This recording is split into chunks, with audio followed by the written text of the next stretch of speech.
हमारे नेता का सम्मान बना रहे, वो सम्मान कहीं नीचे नहीं आना चाहिए, क्योंकि हमारे नेता का सम्मान है तो हमारा सम्मान है। अगर उनका सम्मान नीचे आए तो हमारा भी सम्मान जाएगा। और हम बहन जी की जो नीतियां हैं, जो बसपा की नीतियां हैं, उनके लिए हम हमेशा बोलते रहेंगे, चाहे कभी भी, चाहे सत्ता में रहें या सत्ता से बाहर रहें।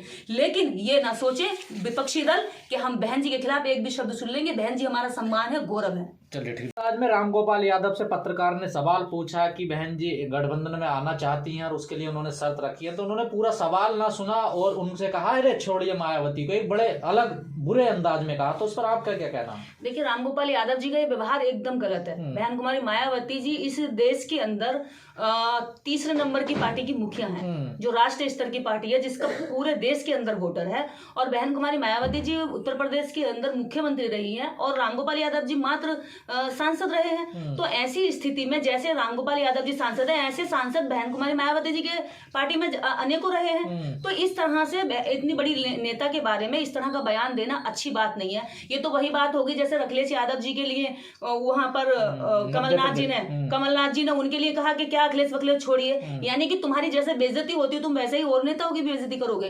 देखिए, पिछड़ा भले ही ना अपने मान सम्मान की लड़ता हो, लेकिन दलित हमेशा से मान सम्मान की लड़ाई और स्वाभिमान की लड़ाई में आगे रहा है। बहन कुमारी मायावती इस देश की, अगर हम बहन जी के अंदर, बहन जी की, आप ये ना सोचें कि बहन जी की सरकार में या बहन जी की जो इस समय कार्यशैली है उसमें अगर कुछ कमियों पे हम बोलते तो इसका मतलब यह है कि बहन जी को तुमसे बोलने के लिए इजाजत दे देंगे। बहन जी के ऊपर अगर एक भी शब्द उठा या एक भी टिप्पणी गलत हुई तो इस देश का सारा दलित समाज इकट्ठा होकर बहन जी के साथ दिखाई देगा। क्या सपा गठबंधन में नहीं आने देना चाहती है बसपा को? देखिए, अगर ऐसा सपा सोच रही है कि बहन जी को आने से उनका नुकसान होगा तो इस समय कांग्रेस को स्टैंड लेना चाहिए और तुरंत जो है सपा को बाहर कर देना चाहिए, क्योंकि सपा से ज्यादा फायदा इंडिया गठबंधन को बसपा से होगा, क्योंकि बसपा का पूरे देश भर में वोटर है। और जब दलित नेता चाहती ही है, दलित चेहरा कांग्रेस को चाहिए ही, तो बहन जी से अच्छा कौन चेहरा होगा? वो खड़गे जी को उधर बना ही रहे अपनी पार्टी के, तो इससे अच्छा है कि वो बहन जी को बनाए, क्योंकि बहन जी के आने से इस देश के अंदर जितना भी टूटा फूटा व्यवहार चल रहा है दलितों में, जो बिखर रहा है, जो मुस्लिम भी इस वजह से यहाँ उत्तर प्रदेश के अंदर सारे मुस्लिम ये कहते हैं कि भी हम इसलिए केवल सपा के साथ है क्योंकि सपा यहाँ उत्तर प्रदेश में बीजेपी को टक्कर देगी। बीजेपी से सुरक्षा लेने के लिए वो लोग उधर सपा के साथ जाते हैं, लेकिन अगर वास्तव में मन से जाने के लिए उनके पास कोई पार्टी है तो वो बसपा के साथ जाना चाहते हैं। तो जितना भी बिखरा हुआ वोटर है, मुस्लिम का, दलित का और जो ओबीसी के समझदार लोग हैं, वो जो बिखरे हुए सारे वोटर हैं, सब एक साथ हो जाएंगे। आज जो 10-11% का वोटर है, वो वोट परसेंट तुरंत उछल करके 30% तक आ जाएगा। जो कहते हैं ना, बहन जी एक मैग्नेट की तरह काम करेंगे। तो इंडिया गठबंधन के लिए, कांग्रेस के लिए बहन जी से अच्छा चेहरा कोई नहीं है। इसमें ज्यादा सोच विचार करने की जरूरत नहीं है। जितना टाइम आप सोच विचार करके लेंगे, इतना आप बिखरेंगे, इतना बीजेपी मजबूत होती जाएगी और आपके अंदर की कमजोरियां ढूंढकर आपके खिलाफ षड्यंत्र रचनी शुरू कर देगी। लेकिन लास्ट इंडिया गठबंधन की जो बैठक हुई थी उसमें रामगोपाल यादव, जिन्होंने अभी बयान दिया, उन्होंने उस दिन भी कहा था कि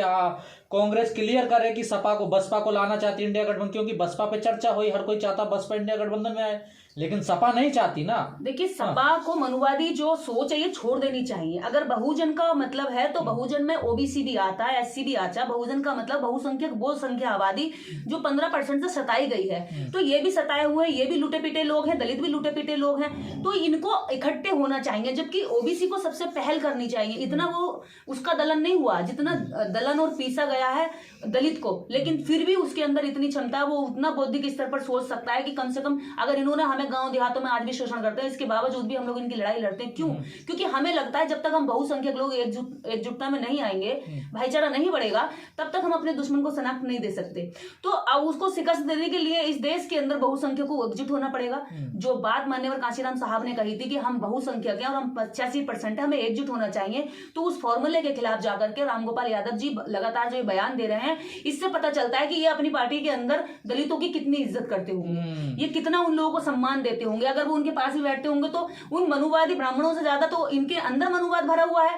कहते हैं ना, हम इसीलिए कहते हैं कि हम मनुवादी सिस्टम के खिलाफ है। वो मनुवादी सिस्टम ओबीसी में हो सकता है, एससी में हो सकता है और सवर्ण में हो सकता है, किसी भी कास्ट में हो सकता है। तो ये जो सिस्टम है, हम सिस्टम के खिलाफ लड़ रहे हैं। अगर रामगोपाल यादव जी और उनकी पार्टी सिस्टम के खिलाफ लड़ रही है, तो फिर उस सिस्टम के खिलाफ लड़ाई लड़ने के लिए मुलायम सिंह यादव जी हमेशा से सीधा टारगेट दुश्मन को करते थे, और टारगेट आप कर रहे हो नीचे दलितों को, दलितों के लीडर को। तो ये तो एकजुटता नहीं होगी भाई, यहाँ से तो एकजुटता टूटेगी। इसी चीज जिसको तो दुश्मन चाहता वही आप कर। लेकिन बसपा सांसद ने कहा कि हम इंडिया गठबंधन में आने के लिए तैयार हैं, उन्होंने कल ही बयान दिया, लेकिन हमारी कुछ शर्तें हैं। हाँ तो ठीक है ना। देखिए जब देश की तीसरे नंबर की राष्ट्रीय पार्टी जुड़ेगी, मान लीजिए भी दूसरे नंबर की जो राष्ट्रीय पार्टी बीजेपी वो एक तरफ हो जाएगी। अब दो पार्टियां राष्ट्रीय स्तर की जब जुड़ेंगी तो उनकी कुछ आपस में जब दो टक्कर के लोग बैठते हैं, बराबरी के लोग बैठते हैं, तो शर्तें तो होनी चाहिए। और बहन कुमारी मायावती जी ने आज तक कोई भी समझौता अगर किया तो अपनी शर्तों के साथ किया, ना कि गुलामी के या यूं ही झुक करके किसी भी जगह चली गई। क्योंकि बहन जी का जाना, बहन जी की सहमति के साथ साथ पूरे समाज की सहमति जुड़ेगी उसमें, पूरा समाज उधर जाएगा तो वो सोच समझ कर डिसीजन लेंगे। अगर हम तो अभी तक ये सोचते थे कि बहन जी गठबंधन नहीं करना चाहती, इससे बीजेपी को फायदा होगा और कहीं ना कहीं हमारा वोट परसेंट बिखरेगा, जो डाउन होता चला आ रहा था। लेकिन बसपा सपा के नेताओं का ये बयान सुन करके, और सपा के समस्त नेताओं का बयान नहीं है, मैं मानती हूँ सपा के मुखिया का बयान नहीं है। सपा के मुखिया हमेशा कहते हैं कि बहन जी को हम प्रधानमंत्री के लिए तैयार है, हमें मुख्यमंत्री बना लें, हम मुख्यमंत्री उत्तर प्रदेश हमें दे दे और राष्ट्र हम उन्हें रखने को तैयार है। तो जो रामगोपाल यादव जी बयान दे रहे हैं कहीं ना कहीं अपने मुखिया के भी खिलाफ जा रहे हैं। और कहा जाता है सपा की नीति तो सारी रामगोपाल यादव ही बनाते हैं। अगर सपा की नीति में रामगोपाल यादव बनाते हैं तो ये अखिलेश यादव जी को क्लियर करना चाहिए कि जो रामगोपाल यादव बोले भाई हमारा बयान है, हम भी नहीं देंगे, क्योंकि हम मुखिया पर बात करेंगे। नीति बनाने वाला पीछे क्या कह रहा है जरूरी नहीं है कि हर समय से नीति आपकी परिस्थिति के हिसाब से आप सही सुझाव दे रहे हैं, गलत भी हो सकता है। कांग्रेस के बड़े नेता का एक बयान आया है, यूपी के प्रदेश अध्यक्ष रहे हैं वो पूर्व लल्लू सिंह, अजय कुमार लल्लू उर्फ, उन्होंने कहा कि हम बहन जी के हाथ जोड़ते हैं, वो गठबंधन में आ जाएं, प्लीज आ जाएं। तो क्या लगता है अब तालमेल बैठने लगा है जैसे ही? हाँ, जो इन्होंने बयान दिया है लल्लू जी ने, ये बेहतरीन बयान दिया है। ऐसे ही सूझबूझ नेताओं की जरूरत है आज। इस जितने भी पक्ष में जितने नेता हैं जिनमें इतनी समझ है, बुद्धि है, आगे आगे चलने वाले टाइम में एकजुटता आनी चाहिए। तो ये बहन जी के सामने देखिए, बहन जी उम्र में भी बड़ी है, बहन जी तजुर्बे में भी बड़ी है। अगर नेताओं को अगर कहने में ये अगर अपनी इज्जत और अपनी ईगो उनकी हर्ट कर रही है कि नहीं कहेंगे, तो इससे कहीं ना कहीं टूट फूट पैदा होगी। बहन जी को अगर सारे नेताओं को सामूहिक रूप से बहन जी के लिए अपील करनी चाहिए। मुझे लगता है जो ये अपील की है ये बहुत अच्छी, इससे बहुत अच्छा रिजल्ट आएगा और समाज में इससे आपसी जो मतभेद थे, जो दूरियां थी, वो दूरियां कम हुई हैं। क्योंकि ऐसे ही बयानों से कहीं ना कहीं जो नफरत पैदा होती है वो नफरत खत्म होती है। तो ऐसे नेता को तो मैं सम्मान करती हूँ जिन्होंने ये बयान दिया है कि कम से कम उन्होंने ये समझे परिस्थितियों को समझते हुए। लेकिन पेच यहाँ पर फंस रहा है ना, कांग्रेस चाहती है मल्लिकार्जुन खड़गे को प्रधानमंत्री का उम्मीदवार बनाना और बहुजन समाज चाहता है कि मायावती को बनाया जाए क्योंकि उन्हें प्रशासन चलाने का भी तजुर्बा है।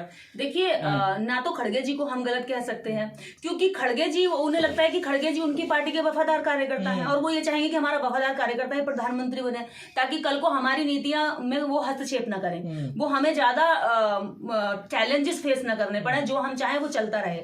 ये कहीं ना कहीं कांग्रेस के अंदर डर है, खतरा है। इस वजह से वो चाहते हैं कि खड़गे जी का चेहरा दलित रूप में हम समाज में, इस देश में हम स्थापित कर दें, ना कि बहन जी का। लेकिन इस समय इन लोगों को अपना स्वार्थ छोड़ करके इस समय इन्हें अपनी पार्टी बचाने की जद्दोजहद करनी चाहिए, क्योंकि पार्टी को अगर बचा सकता है इस समय कोई, तो बहन कुमारी मायावती। अगर इंडिया गठबंधन को कोई मजबूती दे सकता है और बीजेपी को इस समय कोई टक्कर दे सकता है, तो वो बहन जी का चेहरा उनको लाना चाहिए और उनके साथ ही इस देश का जितना बिखरा दलित वोटर है वो इकट्ठा हो जाएगा। क्योंकि ये दलित वोट को ही तो लेना चाहते हैं। भाई दलित वोट को आप लेना चाहते हैं, खड़गे जी के चेहरे पे इतनी तेजी से नहीं जुड़ेगा, ना ही वहां पे विश्वास रखता है। क्योंकि हम क्यों जुड़ेंगे भाई, खड़गे जी में और कांग्रेस में कोई अंतर थोड़ी है। भाई कांग्रेस का कार्यकर्ता कांग्रेस की बात मानेगा जो इतने लंबे समय से उनके साथ रहा है, मानते हैं, वो वैचारिक व्यक्ति, उनका सम्मान करते हैं।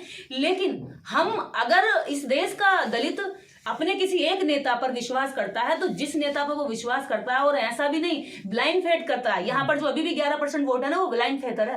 क्योंकि वो इतना ब्लाइंड फेथ करता है, वो कहता है मरेंगे जिएंगे बसपा को ही वोट करेंगे, हमारा वोट कहीं नहीं जाएगा। मेरे मम्मी पापा आज तक कहते हैं कि हम बसपा के अलावा वोट ही नहीं दे सकते, कहीं कुछ भी होता रहे हम वोट देंगे ही नहीं। तो ये जो ब्लाइंड फेथ जो चल रहा है, जहां बहन जी जाएंगी, जैसे 2019 में हुआ, सपा के साथ गठबंधन हुआ तो उस समय सीटें आई और लोगों ने एकदम से जाकर के साइकिल पर भी वोट दिया, जो गांव के लोग। कांग्रेस ये भी कह रही है ना कि सपा का वोट ट्रांसफर नहीं होता, लेकिन बसपा का जो वोटर है वो ट्रांसफर हो जाता है। यहाँ भी तो पेच फंस रहा है ना। देखिए इसके पीछे पता कारण क्या है, केवल यही कारण है कि जो बहन जी की तरफ समाज ये सोचता है कि बहन जी जिस फॉर्म में आके लड़नी चाहिए, जिस रुतबे में इस दलित समाज ने अपने लीडर को देखा था, कहीं ना कहीं वो चीज अप डाउन होती दिखाई दी। तो लोगों को क्या लगा कि कार्यकर्ताओं नहीं, ने अगर गठबंधन होगा इंडिया गठबंधन तो सपा पे इतनी बड़ी उम्मीद नहीं है। गठबंधन में बसपा का वोट ट्रांसफर हो जाता है लेकिन और पार्टियों का वोट ट्रांसफर नहीं होता है। देखिए वो इधर उधर चला जाता है सब। उससे क्या फर्क पड़ता है? बहन जी जो अभी फॉर्म में आ रही हैं, अभी बहन जी ने मीटिंग भी करी है, पीसी करी है, उसके बाद भी एक आयोजन किया,